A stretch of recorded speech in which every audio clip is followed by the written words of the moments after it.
Good morning, students. Let's start with the next topic, factors that affect transpiration. There are two kinds of factors which affect the process of transpiration, external factors and internal factor. First, begin with the external factors. External factors are the factors which are present in the plant surrounding, like intensity of sunlight, temperature, velocity of wind, humidity, carbon dioxide, and atmospheric pressure. We will study them in detail one by one. The first is intensity of sunlight. We all know that most of the transpiration in plant occur through stomata, and these stomatas are meant for exchange of gases for the process of photosynthesis. And for the process of photosynthesis, light is required. So these stomata are open during the day. And as stomata are open during the day, rate of transpiration is more during the day. At night, as there is no photosynthesis, stomata get closes. And as stomatas are closed at night, rate of transpiration is also reduced. Same reason, on partially cloudy days, the stomatas are partially closed. On cloudy days, these stomatas are partially closed, and that also result in reduction in the rate of transpiration. Now the second point is temperature. Now rate of transpiration is directly proportional to temperature also. What does it mean? With increase in the temperature, rate of transpiration increases, and with decrease in the temperature, rate of transpiration decreases. Why so? Because this temperature, when the temperature increases, it also increases the kinetic energy of the water molecules. And with the gain of this kinetic energy, water molecules escape at the faster rate from the surface of the leaves. So the transpiration rate increases due to that. Now, if the temperature is low, low kinetic energy will be there. So the process of transpiration also become low. Now the next is velocity of wind. Beta, transpiration increases with the velocity of the wind. Means when the velocity of wind is high, there will be more transpiration, because that wind will help the water molecule to escape at very fast rate from the surface of the leaves. And if the velocity of wind is low, rate of transpiration is also low. So beta, these three factors, intensity of sunlight, temperature and velocity of wind, all these factors are directly affecting the rate of transpiration, or transpiration is directly proportional to these three factors. With increase in these three factors, rate of transpiration increases, and with decrease in these three factors, the rate of transpiration decreases. Now come to the fourth point, that is humidity. Transpiration is reduced if the air outside is humid. First of all, what is humidity?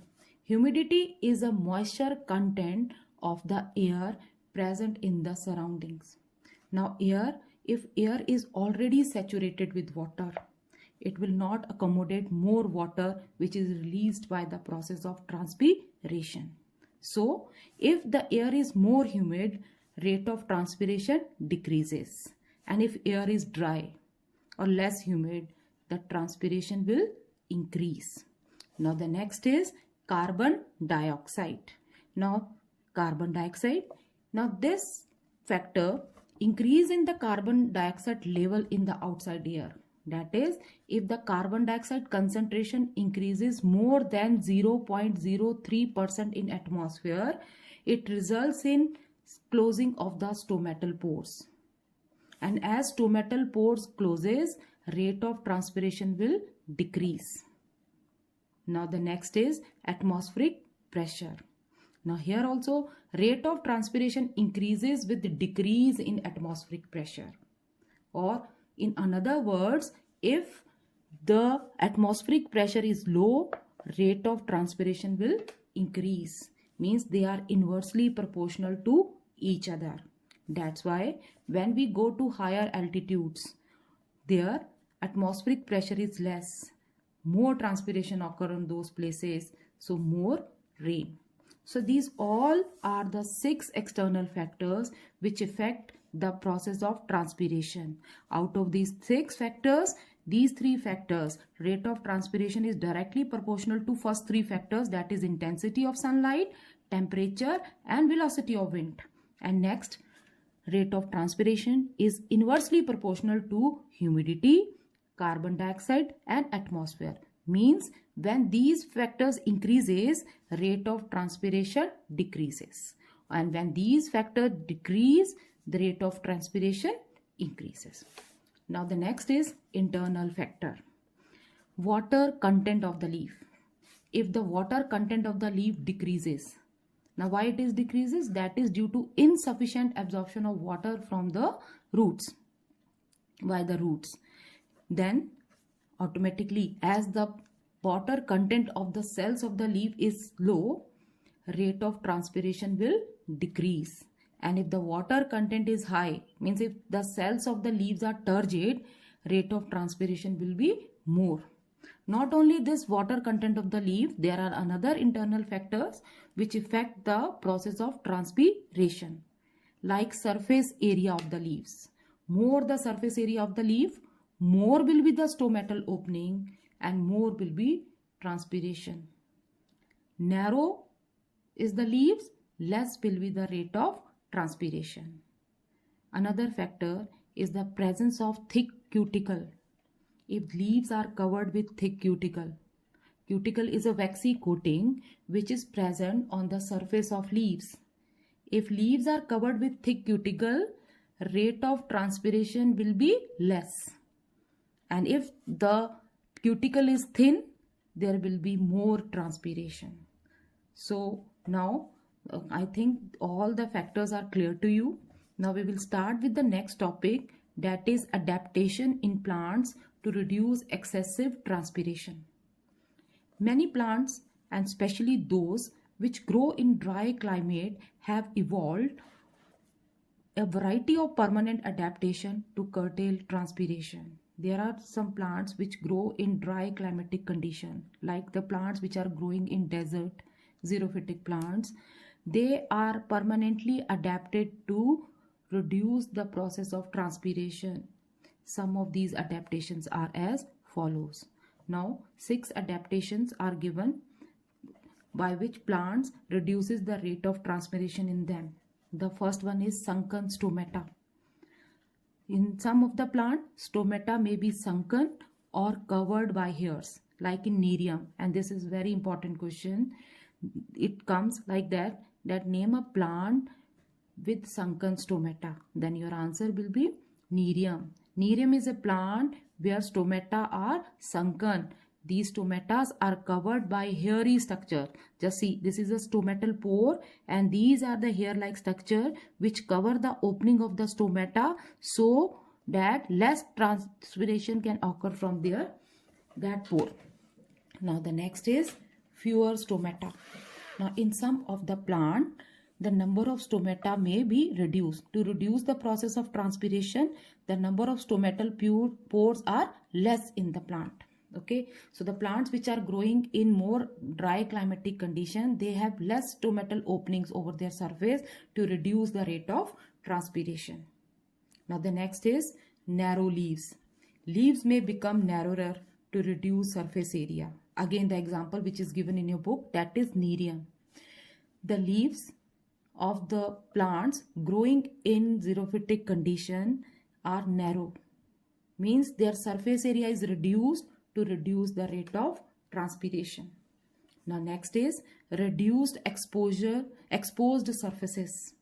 In some cases, leaves may get wavy, rolled or folded to reduce exposed surfaces. In some of the plants, when the temperature is too high, means when the outside temperature is high, they roll down their leaves to the lower side. This rolling of the leaves cover the stomatal opening and which result in the reduction of the transpiration. Now next is loss of leaves. In some cases, leaves may be dropped or may be absent or changed into spines, as in most cacti. Now again, the plants which are growing in dry climatic conditions, they may drop their leaves 2 or 3 times in a year. Or some of the plants, leaves may be absent also, or they are changed into spines to reduce the rate of transpiration. Now next is last point, that is thick cuticle. Leaves are covered by a thick waxy coating. This waxy coating is meant to prevent the evaporation of water, that is transpiration. Like in banyan tree, the leaves of the banyan tree, they are covered by thick cuticle to reduce transpiration. So with this, we have covered this topic also. Now come to page number 61, progress check. The first question is, how will the following condition affect transpiration? The first is still air lowers the rate of transpiration. Midday high temperature increases the rate of transpiration. Now next is dry air, again increases the rate of transpiration. Dim sunlight decreases the rate of transpiration. And last one is insufficient absorption of water by the roots, again decreases the rate of transpiration. Now still air, midday high temperature, dry air and dim sunlight, these all are external factors. Okay, and the last one is, that is insufficient absorption of water by the root, this is internal factor. Again I am repeating the answers. Still air lowers the transpiration, increases transpiration, again increases transpiration, decreases transpiration, and here also decrease in transpiration. Now the second question, list any 3 adaptation in plants to reduce transpiration. On the same page, 6 adaptations are given. Out of these, any 3 you can write. With this, we have completed this progress check also. Now in next video, we will start with the next topic. Thank you.